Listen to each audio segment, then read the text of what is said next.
This book is a must-have if you are working on Ford 4.6-liter or 5.4-liter engines. It is a hands-on, step-by-step rebuilding manual.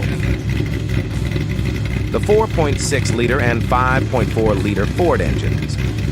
How to Rebuild book expertly explains each rebuilding phase for these engines, providing crucial step-by-step information and instruction.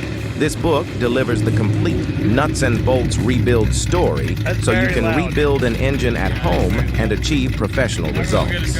In addition, it contains a complete history of the engine family as well as essential block, head, and component ID information, and a thorough explanation of Romeo and Windsor component differences for selecting the right parts. Order it on Amazon today. The link is in the description.